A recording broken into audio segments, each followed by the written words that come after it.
I can't do foster care because I'll get too attached. If you want to come up with the one phrase that upsets foster parents more than any other phrase, bingo, that's it.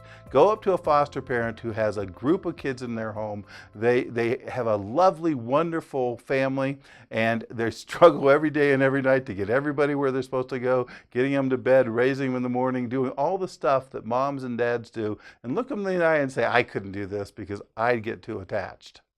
Imagine how that feels to them.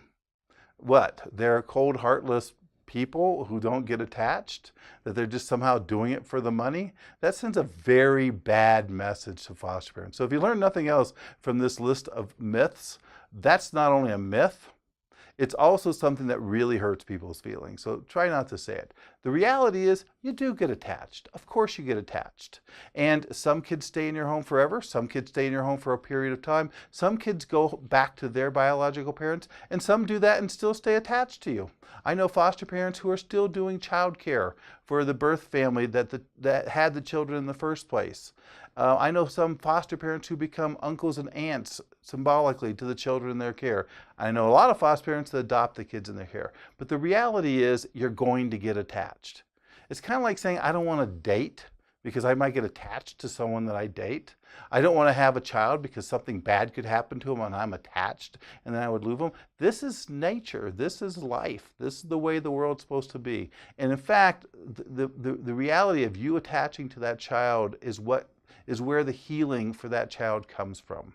When you attach to that child and that child attaches to you, emotional safety is created, love is created, and it's through that love and that emotional safety that they heal and grow. And so we want that to happen. Is it hard? Sure. It's very difficult. But is it worth it? Absolutely. That's why if you're looking for an adoption agency, one of the first things you got to ask them is, what are your supports to help me when the time comes for me to reunify a child that I'm attached to? Because it's not easy. I'm not going to tell you it's easy, but I'm telling you it's important. And it's an important question to ask. But in terms of a myth, it's absolutely a myth that I can't do it because I'll become too attached. Yes, you'll be attached, but you can't do it. Let's go on to myth number 5.